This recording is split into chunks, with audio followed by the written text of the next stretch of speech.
E aí está. Bom, vamos lá, nossa live então sobre amperímetros ou lei de Ohm, onde o problema desta semana era aquela observação que num circuito que tinha um resistor em série e dois em paralelo, uma associaçãozinha de resistores, num gráfico V por I, lei de Ohm, a gente esperaria uma reta. Bom, reta deu. Só que o coeficiente angular dessa reta, que deveria ser a resistência equivalente, o número não bate com a teoria. Então, o gráfico me dava um valor de 320 e poucos aí, ohms, o experimento, porém a teoria me dizia que eu tinha que esperar um valor de 200 e... em algum lugar eu tenho essa conta aqui. 95, se não for 295, isso. E aí, o que está acontecendo? Lei de Ohm está falhando? O que houve? Então, esse é o desafio de hoje. Explique ou salve a lei de Ohm, porque eu não gostaria que ela perdesse a validade. Então, vamos lá. Dúvidas? Minha principal dúvida é na propagação dos erros. Eu queria saber se é aquela fórmula padrão que a gente estava usando em Física Experimental 1, que a incerteza ela é igual ao valor que a gente achou, né, fazendo as contas normais, vezes a raiz da incerteza dividido pela grandeza ao quadrado, mais a incerteza do outro, dividido pela grandeza também ao quadrado. Sim. E assim faz. Vamos generalizar isso aí? Deixa eu... Vamos. Vamos botar isso aí numa linha só, vai. Deixa eu compartilhar aqui. Qual que é a equação? Opa! A expressão geral para as incertezas. Aqui está. Então... estão vendo aí já, né? Lembra dessa relação?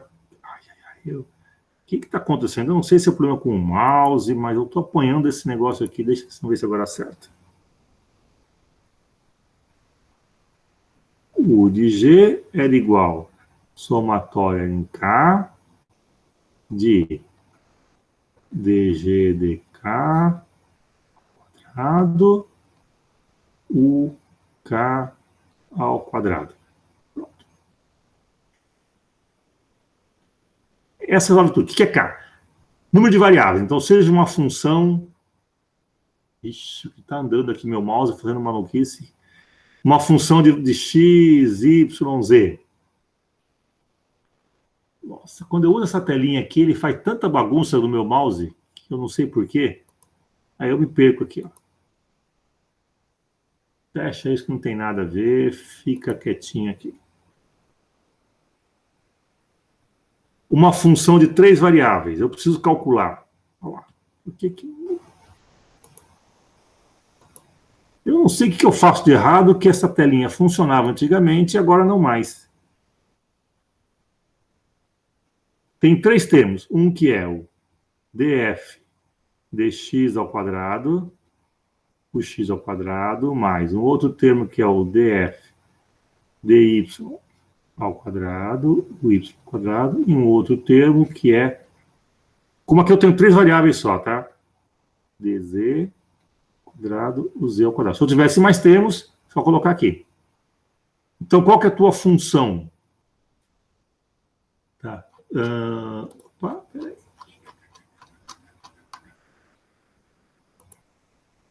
O que aconteceu aqui? Como é que você propaga a incerteza? Qual que é a tua função aqui de 3 variáveis? A sua função é a resistência equivalente. O que ela é? R1 mais produto pela soma. Pronto, aqui está a tua função de 3 variáveis, R1, R2, R3. Deriva em relação a R1 ao quadrado mais a incerteza de R1 ao quadrado. Guarda isso. Deriva em relação a R2. Leve isso ao quadrado, incerteza de R2 ao quadrado. Deriva em relação a R3. E assim vai. Eita, mas por que eu perco? Acho que tem alguma coisa a ver com a minha mão. Mas, então, tudo bem?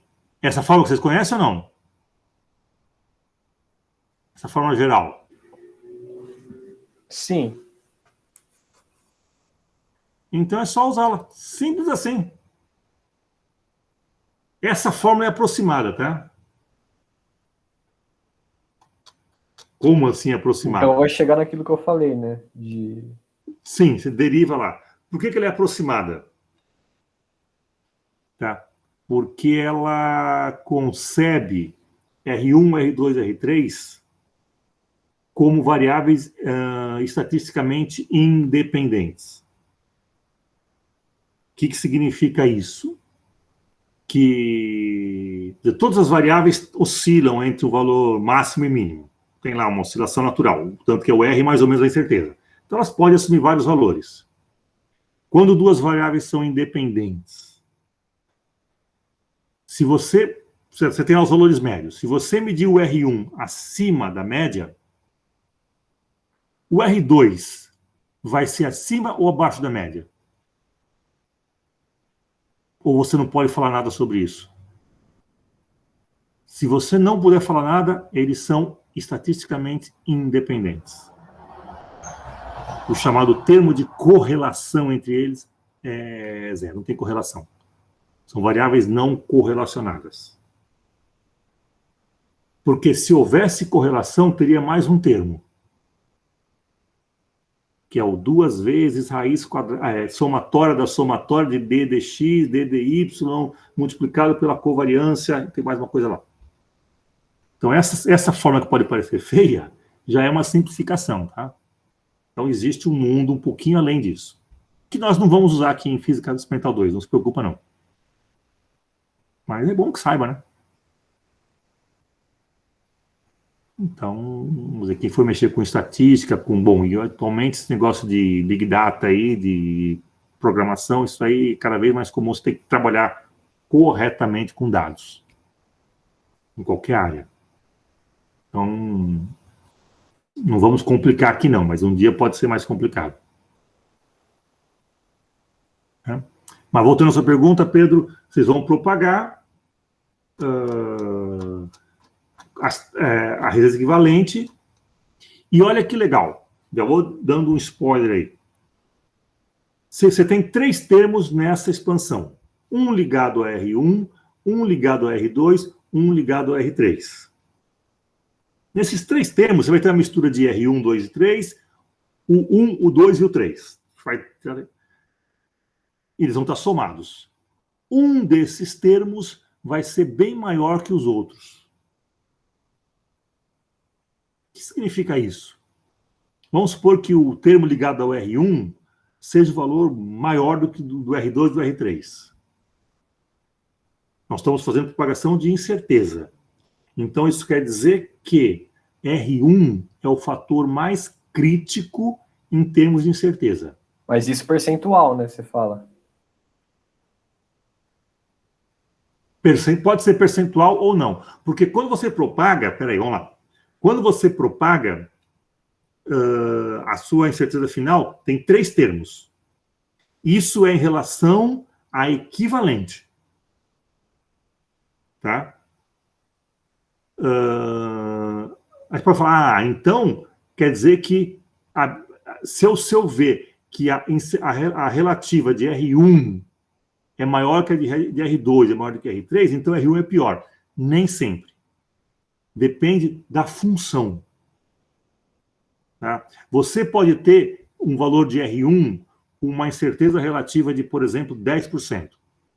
E um R2 de incerteza relativa de 1%. Porém, na função, você pode ter lá um R2 elevado ao cubo. Então, qualquer probleminha em R2 é amplificado na equivalente. Então, você não deve olhar apenas para a incerteza relativa de R1, 2 e 3. Mas isso também leva em conta, assim como a função. Essas derivadas de R equivalente D1, parciais, eu gosto de chamar de coeficiente de sensibilidade.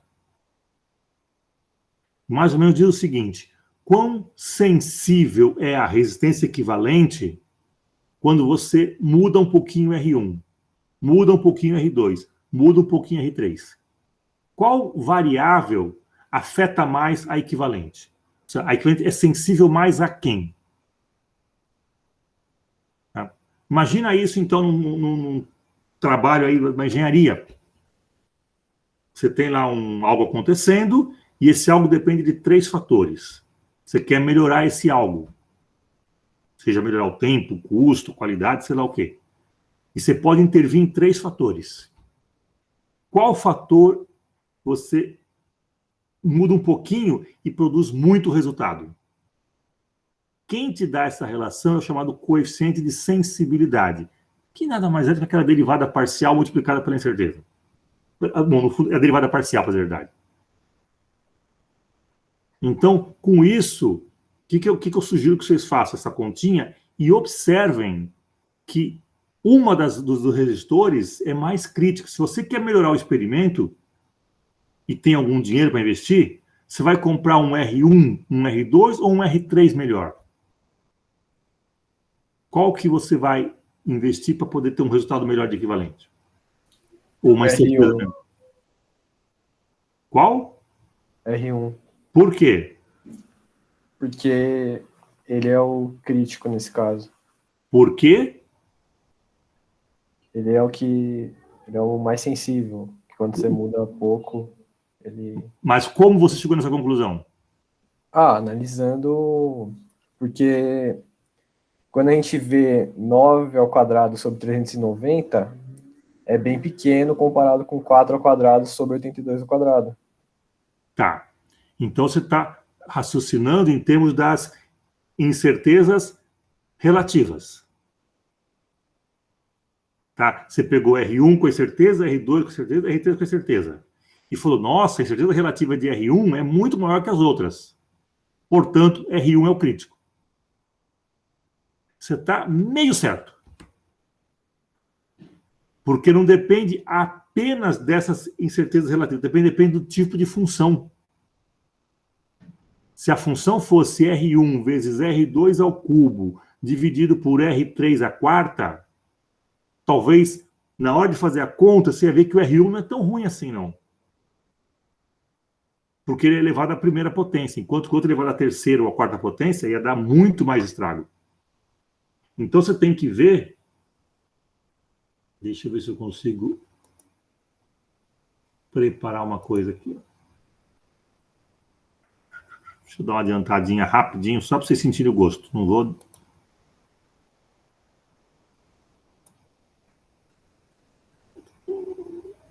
Aí vai.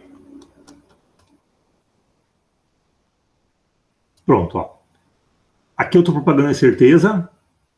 Aqueles 3 termos, blá, blá, blá, não interessa. E cheguei nessa conta aqui, ó, que é o que me interessa.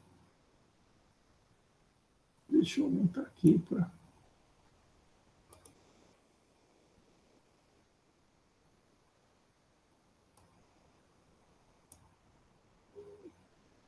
Estão vendo aí, tá? Eu fiz aquela conta e olha só que legal. Esse é o termo devido a R1, é a derivada ao quadrado multiplicado pela incerteza ao quadrado. Esse é o termo devido a R2, esse é o termo devido a R3. Nesse caso, com essa função, o termo de R1 participa, olha, a soma disso aqui vai dar 27,4.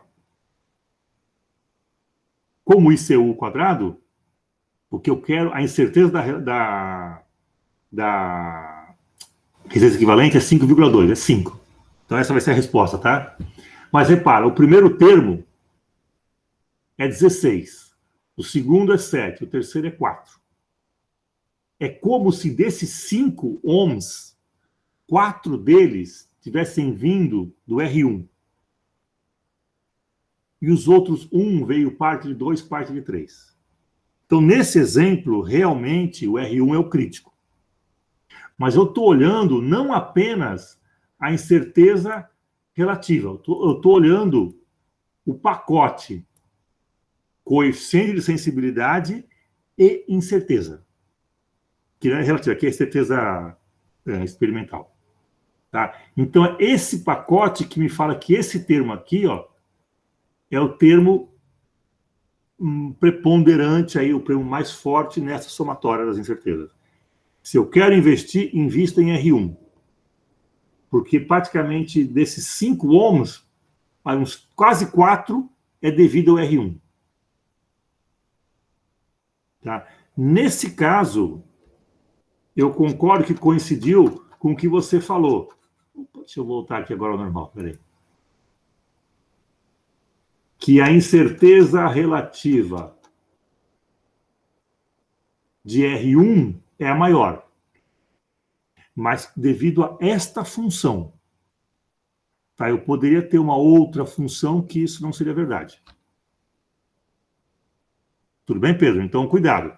Você usou um raciocínio correto, mas eu digo assim, parcialmente correto. É que quando a gente fazia incerteza, a gente não usava a derivada parcial. A gente usava uma fórmula reduzida, direto. Ah, que vem da derivada parcial. Sim, ela vem da derivada parcial, só que eles não explicaram na época exatamente a derivada parcial, porque a gente não tinha visto ainda a derivada parcial. Sim, concordo. Aí eles só falaram que era a incerteza dividido pela própria grandeza ao quadrado, aí soma-se todas as outras dessa mesma forma e faz a raiz multiplicada no final pela grandeza que a gente calculou antes. Uhum. Aí eu fiz assim essa, inclusive. Aí agora eu vou fazer desse outro jeito. Tá. É o correto, né? O que você fez vai dar um resultado parecido com esse, se não deu igual. Em torno de 5, deve ter dado. Não sei quanto deu aí. Na verdade, deu um pouco diferente, deu 17. O 2 ou o já com a raiz quadrada? É. Nossa, então tem coisa errada aí, sei lá. Não, porque eu fiz exatamente do jeito que a gente tinha visto lá, que era, por exemplo, a resistência equivalente, sem as incertezas, deu 295 ohms. Correto. Funciona.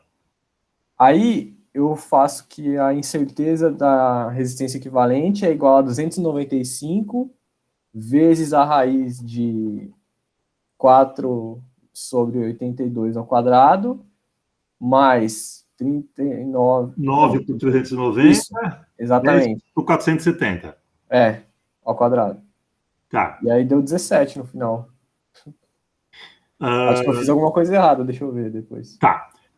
Por que esse raciocínio não vai dar muito bem?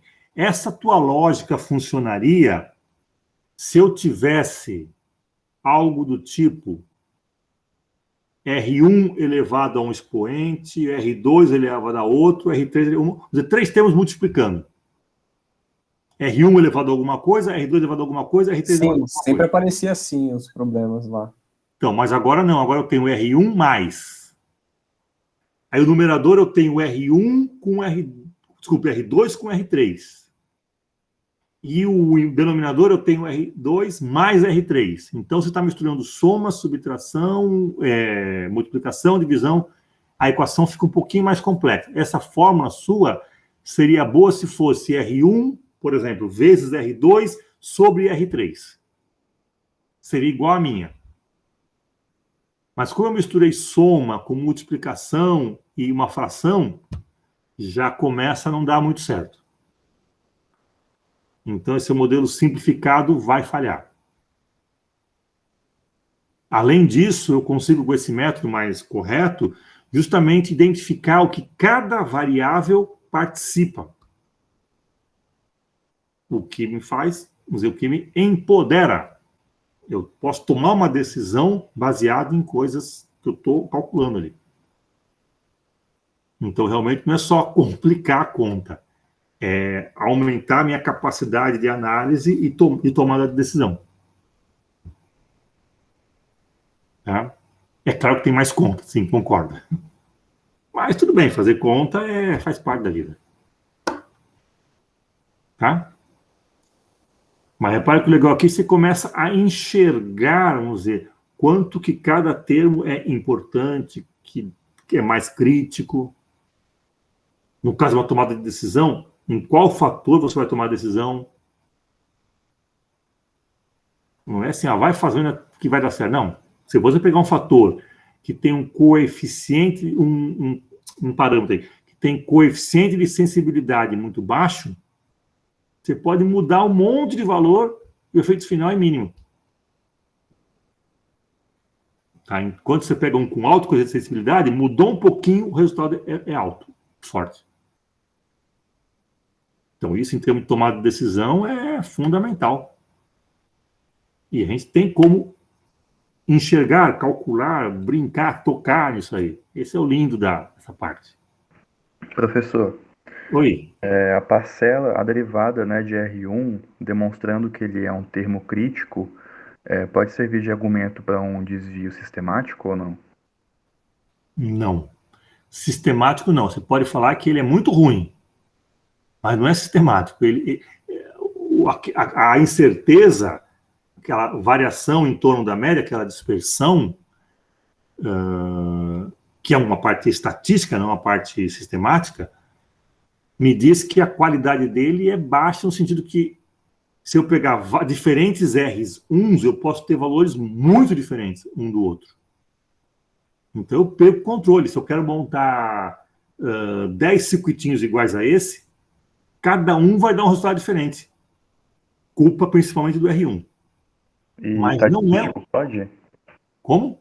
Estatístico seria? Seria não. Então, a incerteza que a gente coloca é uma incerteza, é um erro, um desvio, na verdade, estatístico e não sistemático. Nesse problema tem um erro sistemático. Ainda bem que tem.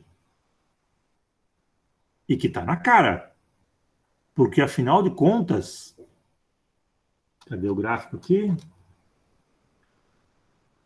Deixa eu compartilhar aqui. Vocês viram no gráfico... Deixa eu compartilhar. Aí vai. V sobre I, você esperaria uma reta, porque V é igual a RI. Boa, até aí eu vi reta, coeficiente de correlação muito bom. Mas o R aqui me deu, como isso aqui está em quilo-ohm, 321 ohms.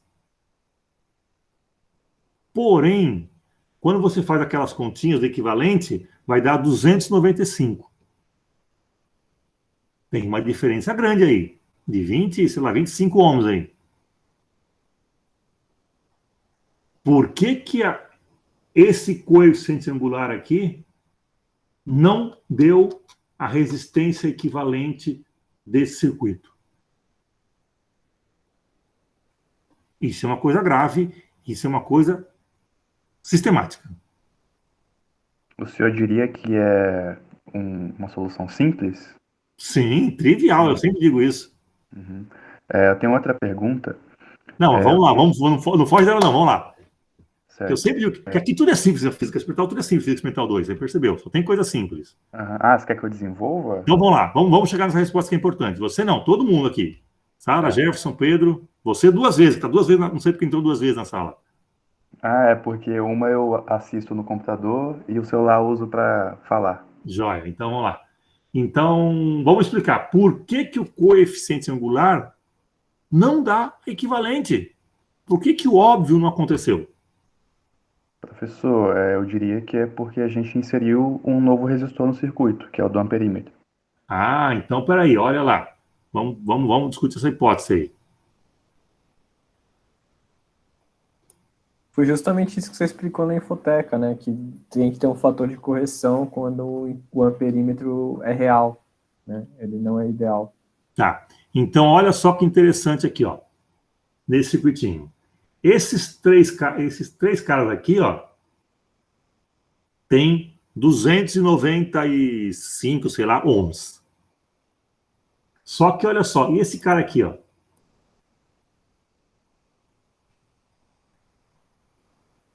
Por que ele apareceu no coeficiente angular? Porque Porque como ele está no circuito, ele age como um resistor a mais. E aí quando a gente vai calcular a resistência equivalente, a gente usa ele junto para fazer. Então Tá, ficaria R1 mais a resistência do amperímetro, mais o produto da soma, né? R2 vezes R3 sobre R2 mais R3.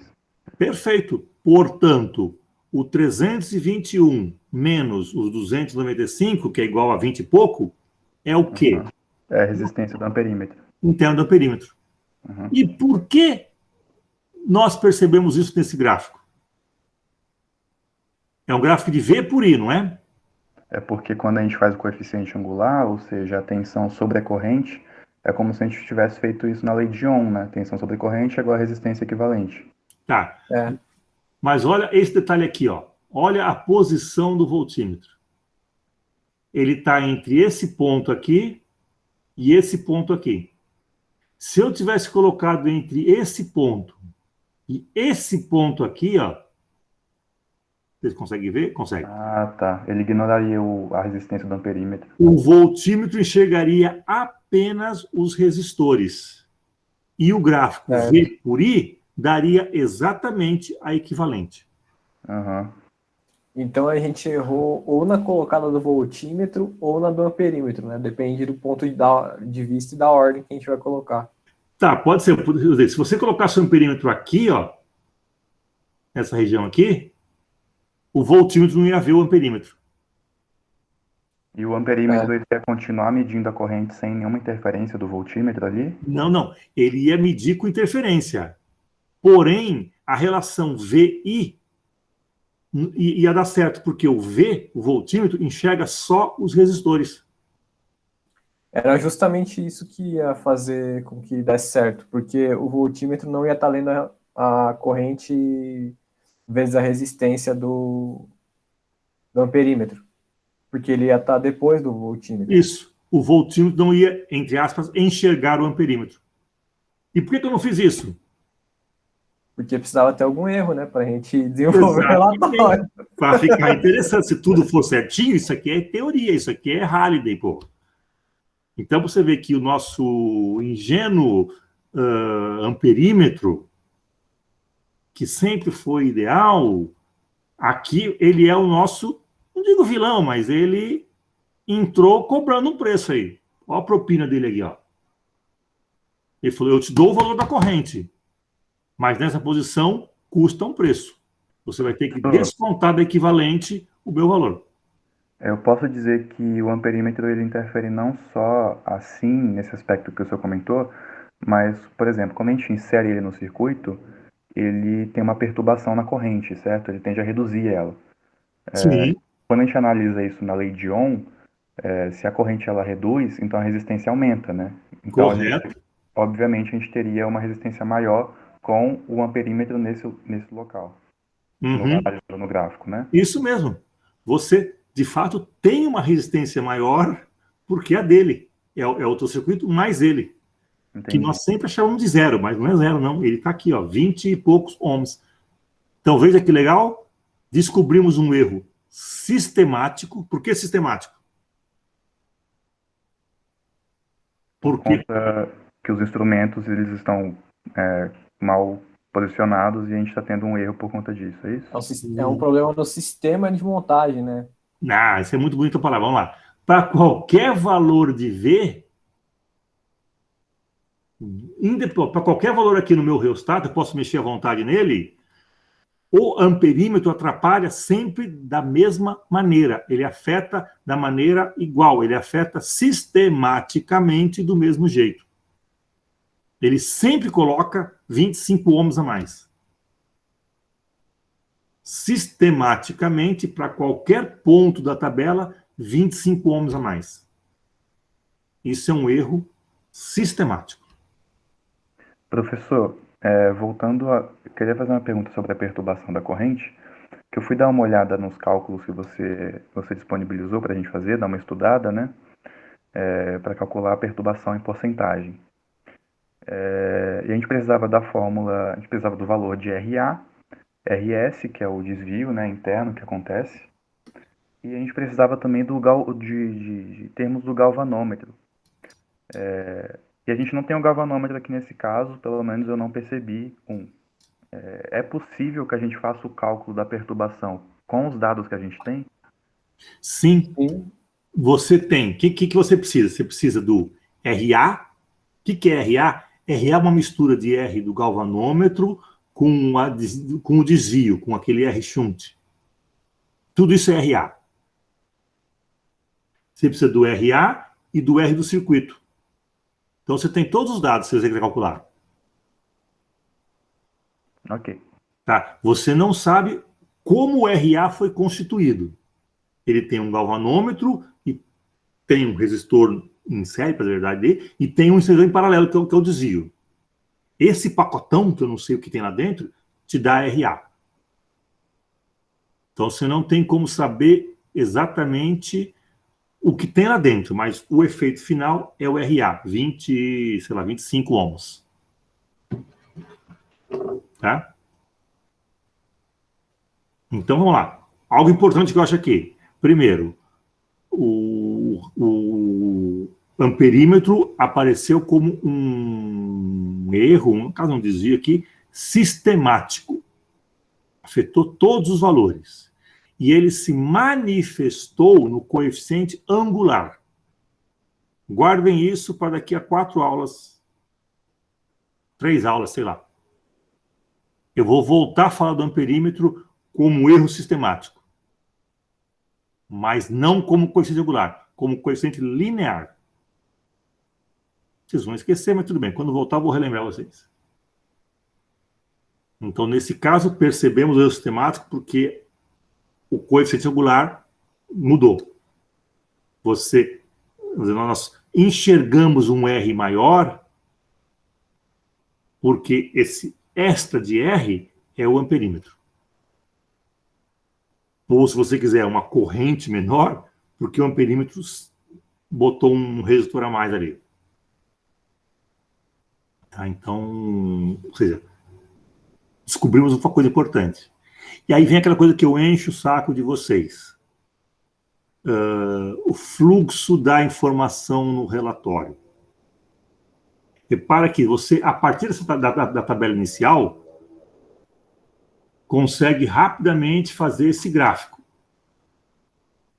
E interpretando esse gráfico, você já tira o valor da resistência, já sai daqui com o primeiro resultado, o amperímetro. Tá? O que você poderia questionar é o seguinte: será que essa diferença entre o coeficiente angular e o valor teórico, ela é devida só ao amperímetro ou ela é devida também às incertezas em R1, 2 e 3? Se eu tenho essa dúvida, ou seja, a diferença é explicada 100% do amperímetro ou tem uma parte que é a questão natural das incertezas? Para responder isso, eu vou propagar a incerteza. Então, repare que eu tenho um motivo para fazer a incerteza. Eu observei que tem diferença, boa, observei que a diferença do amperímetro, legal, mas eu falo, será que o amperímetro é o único culpado na história? Ou ele tem um cúmplice? Eu posso ter o efeito do amperímetro, por exemplo, 20 ohms, e os outros 5 ohms eu consigo explicar como a minha incerteza natural do experimento. Então eu vou atrás desse cúmplice, vou propagar incerteza. Então eu não faço incerteza porque eu gosto de fazer conta. Ou eu peço não para encher o saco de vocês. Eu faço porque nessa lógica eu quero saber quanto dessa diferença que pode ser devida à incerteza. Fazendo as contas, cerca de 5 ohms desses 25 é a região de incerteza. Então, qual que é a resistência do amperímetro? É em torno de 20. Que os outros 5 é coisa. Então, repara que o amperímetro não é o único culpado pela diferença. Ele é o principal. Mas não é o único. Tudo bem? Então, repara o fluxo das ideias. Eu vou desenvolver todo aquele monte de conta aqui, ó, para poder... E acabou. Para poder falar quanto que esse cara aqui colabora no problema e quanto que esses 3 caras aqui colaboram, cada um tem sua certeza. Então, o que eu falo? Fluxo. Isso, por que você fez esse gráfico? Tem que ter alguma razão. Porque se eu tenho VI, eu quero R. Pronto, lei de Ohm, acabou.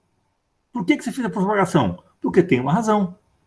Eu desconfio que o único problema não é o resistor. Então, isso que eu chamo de fluxo num relatório. Não é assim, põe a conta, põe o gráfico, põe não sei o quê. Tá. Por que essas coisas surgiram no relatório? Não é porque alguém mandou. Isso aí funcionava lá no ensino fundamental, lá, sei lá, no infantil. Agora não é assim, não. Agora vocês vão colocar porque vocês têm que sentir a necessidade e justificar. Então, o que eu falo de fluxo, e eu reclamo muito dos relatórios, cada vez mais, é isso. As coisas têm que aparecer de maneira suave, de maneira contínua. Tem que ser um livro, uma história que você lê com prazer. Não pode ser truncada. O texto científico não é um trabalho de mistério, não de suspense. Não existe suspense, vamos dizer assim, em texto científico. Pode ter na literatura, tudo bem, mas aqui no mundo acadêmico, no mundo técnico, não. Isso é bem linear, bem, vamos dizer, fácil de entender. E o que eu falo, não dificulte a vida de quem está lendo o relatório. Tente fazer a coisa mais suave possível. Por isso que eu vou encher o saco de vocês em relatório de fazer o resumo e ter o fluxo. Então, as minhas grandes críticas. Conta e gráfico vocês fazem de monte. Esse é ajuste pequenininho. Isso vocês rapidamente corrigem. Agora, essa questão de ter um resumo estruturado e um texto estruturado, um texto com fluxo, isso é outro mundo. Isso é bem mais complicado. Isso é o que eu vou encher o saco de vocês até o fim da disciplina. Pode ter certeza. Cada vez mais. Ô, Zacarias, eu só queria confirmar uma coisa. A derivada parcial de R2 da função RQ, ela tá dando aqui, pelo menos para mim, tá dando R3 ao quadrado dividido por R2 mais R3 ao quadrado. É isso mesmo ou foi uma coisa errada? Pega tudo torto aqui, ó. Estão vendo aí? Em relação a R2? É. Essa aqui, ó. Vamos arrumar isso aqui, né, pô? Fica muito feio isso aqui. Você não tá vendo nada. Não tá aparecendo pra gente, não. Tá, tava virado ainda bem que não apareceu. Agora vai aparecer e acho que corrigido.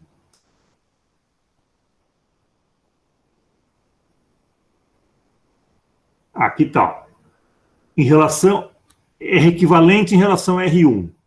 Dá 1. Porque o segundo termo não tem R1, só tem R2 e 3. Cai fora.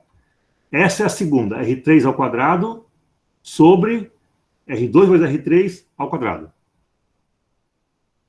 E em relação a R3, é só trocar o 2 pelo 3. Eu fiz a derivada certa, eu só fiz errado o quadrado. Obrigado. Tá? Então, aí tá.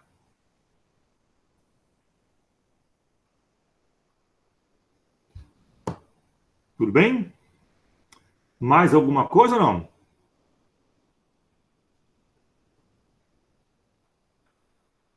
Repare que se começar a espremer os dados, vai saindo coisa, vai saindo coisa, vai saindo coisa. E precisa interpretar, e precisa brincar com os dados, precisa conversar com eles. Que nem em festa, você não tem que ir lá na festa, fazer não sei o que. Aqui também, aqui você tem que ter um papo, tem que bater ali, tem que conversar, tirar coisa. Os dados são super simpáticos. Eles adoram conversar. Você tem que perguntar corretamente, tirar informação, ir atrás. Então, esse é o jogo do mundo experimental. Essa é a nossa grande brincadeira. Trabalhar com os dados de forma que você consiga enxergar as coisas surgindo.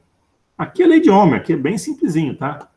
Mas olha só, mesmo nessa lei de Ohm, já a posição do amperímetro, do sempre perfeito amperímetro, opa, já não é tão perfeito assim. Ele começa a dar problema, porque ele é real, ele tem uma resistência. E seria legal o experimentador, antes de usar o instrumento, conhecê-lo. Olha, eu vou usar esse amperímetro que tem tal resistência interna. Eu já assumo essa informação. E aí eu vejo, não, é desprezível. Ah, então tá bom. Se o R1, 2 e 3 fossem, não 82, 320, mas fosse assim, 100 mil, 230 mil, ou seja, tudo na ordem de quilo-ohm ou mega-ohm, o amperímetro ia ser perfeito. Mas repara, nós estamos falando de um amperímetro aí de em torno de 20, 25 ohms para uns resistores de 82. Pô, é 4 vezes mais só. Vou botar o 470 aqui. Não é tão maior assim, claro, 20 vezes mais. Não, né? De 20 para 400. Então não são assim muito maior. E quando você põe em paralelo ainda, as resistências diminuem. Então, o amperímetro, nesse exemplo aqui, não é desprezível. Se eu colocasse aqui quilo-ohms, o amperímetro ia ser perfeito. Como é, nesse experimento, o voltímetro, que tem aquela sensibilidade de 20 quilo-ohms por volt. Aqui eu estou usando 3 volts, pô, ele tem mais de 50 quilo-ohm. Muito maior que o resto, os demais. Então, o voltímetro é ideal. O amperímetro não. Então, caberia ao experimentador, ao cara que faz conhecer os, olha, eu tenho o voltímetro com essa especificação, o amperímetro com essa especificação, os resistores com essa especificação, ou seja, conhecer o teu sistema. E aí, quando o jogo começa, você sabe exatamente o que está acontecendo. Então, novamente, veja como o mundo real é divertido. Você tem que trabalhar bem. Por isso que eu encho o saco. Aqui, por exemplo, ó. Olha esse detalhe. Se eu usei a faixa de 2 volts, eu consegui medir até aqui, ó. Ah, você não está vendo nada. Eu estou mexendo aqui à toa. Olha outro detalhe, outra beleza do mundo experimental. Se eu estou usando a faixa de 2 volts, eu consigo medir até aqui. Aqui já não consigo mais. Então aqui eu tive que mudar de escala. Pô, como é que eu sei disso? Olha para os números. 1,901, ou seja, com 4 significativos. Eu vou até o milésimo. De repente eu parei no centésimo. Ah, a pessoa se enganou. Ah, não estou enganado. É que ao mudar de escala, eu perdi resolução. Eu que ia de 1 em 1 milivolt, agora eu vou de 10 em 10. Então eu tive que mudar aqui, ó. Eu achei que realmente tinha sido um erro de digitação quando a primeira vez que eu vi. Não, isso é informação. Olha que bonito, está claro aqui, claro, sei lá, está nos dados que houve uma mudança de fundo de escala. Veja que bonito, está aqui, ó, é só conversar com os dados, eles te falam isso. Aí eu fui no manual e fui ver quanto que era o valor para fundo de escala 2 volts, e fundo de escala seguinte que era 20 volts. Ou seja, nada é à toa. Mesmo esses dados aqui sendo dados que eu faço às vezes simulados, nem todos são experimentais, tá? Na minha aula eu crio os dados, crio de cabeça, mas eu já crio sabendo como que vai dar na prática, porque já fiz tantas vezes, já estou de saco cheio de fazer, já fiz bastante. E é uma coisa legal de ver. Então eu não esqueci um algarismo, é que eu não tenho esse algarismo, eu perdi ao mudar de escala. Olha que lindos os dados. Mas a gente vai ter que contar isso no nosso relatório? Tá aqui escrito, os dados estão dizendo isso para você. Pergunta para os dados. Não, sim, mas é que daí a gente vai ter que pegar a resolução lá no manual que você mandou do voltímetro, Que tá lá, não tá? voltímetro, Pronto, olha só, amperímetro. olha que bonito. Tá. Veja quanta coisa sai de um experimento se você começar a cutucar. Ah, mas eu não consigo ver isso aí. Ainda não, claro, pô. Vocês ainda não estão treinados para outras coisas, para isso ainda não. Mas na próxima aula, professor, aqui você mudou de escala, né? Eu falei, mudei de escala sim. Você já vai começar a enxergar coisas. Ou seja, estamos aprimorando. Estão ficando empoderados. Vocês gostam dessa palavra empoderado? Palavra da moda, né? Você que está caindo na moda já não está empoderado? Foi muito bom, acho que uns anos atrás. Agora parece que já está meio... Saiu de moda. Mas uns anos atrás era toda hora se falava essa palavra. Nossa, que saco. Mas eles estão aqui, olha só, cada vez mais sofisticados, com mais tato. Começa a perceber que há um cheiro diferente nos dados. Essa que é a prática do laboratório. E também tem uma coisa equivalente nos cálculos. Quando você faz teoria, você olha aquelas equações, opa, essa equação tem cheiro de alguma coisa boa, que você entende de uma maneira diferente. Em qualquer especialidade, tá? Então, quanto mais você está na tua área, mais você consegue perceber nuances que o leigo não percebe. Mas como vocês serão profissionais e não leigos, então eu estou provocando vocês com essas brincadeiras, sutilezas. Olha só aqui, já começamos a ver que é possível saber quem que é o fator crítico de uma conta, em termos de certeza. Qual que é o efeito de mudar de escala?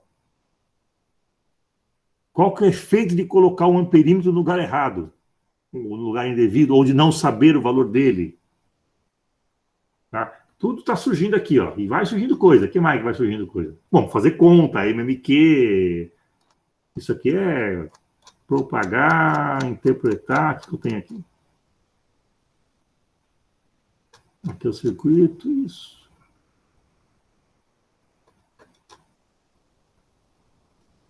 Aqui nesse relatório eu ainda brinquei com o seguinte.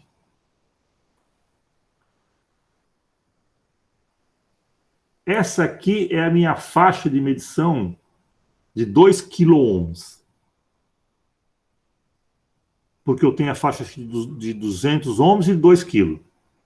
Se eu quisesse pegar os 3 resistores, desligo o circuito, e medir diretamente com o ohmímetro, eu iria usar essa faixa aqui.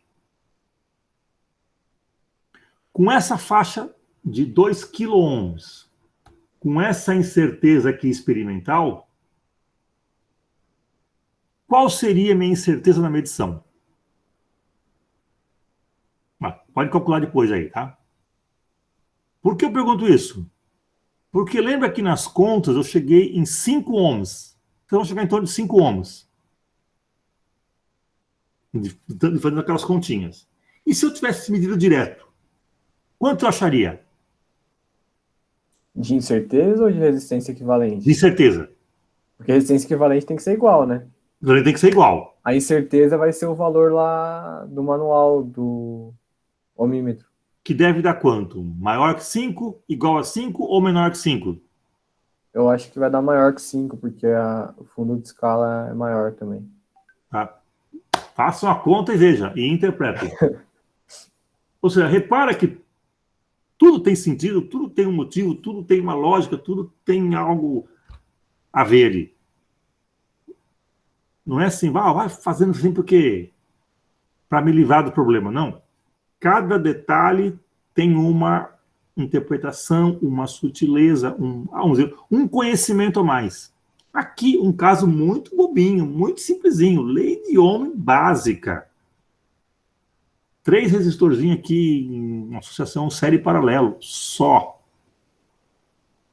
Mas olha quanta coisa surge quando você mexe aí no caldeirão.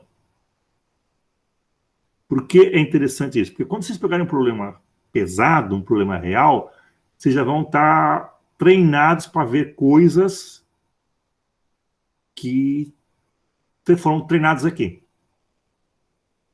Não tem aquela frase meio besta, né? Que o treinamento para a guerra é pior do que a guerra? É bom não ter guerra, tá? Mas tudo bem. Mas a ideia é essa, o treinamento para alguma coisa tem que ser mais pesado que o fazer alguma coisa. Porque na hora do vamos ver, você tem que estar pronto. Então aqui o nosso treinamentozinho com o Lei de Homem te mostra todos esses detalhes, porque no dia que você precisar enxergar, você vai falar, tô vendo. Tá vendo o quê? Isso aqui, tá na posição errada. Isso aqui, não, esse fator aqui é crítico. Não, isso aqui não pode ser assim. Como é que você viu isso?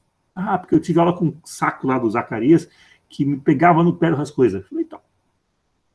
Foi promovido agora. Olha só, teu chefe gostou de você, o cara vai ser promovido. Merece. E eu vou estar aposentado essa hora. Ótimo. Tá curtindo a vida. Então, acho que esse é o legal dessa disciplina. Ela é tão fácil que permite brincar de tantas maneiras e tirar coisa, e mexer no baú e virar esse negócio aí. E sai informação.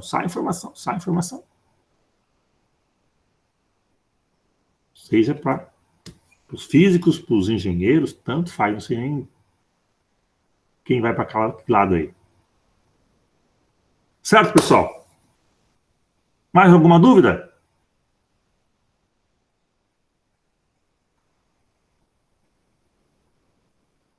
Tranquilo?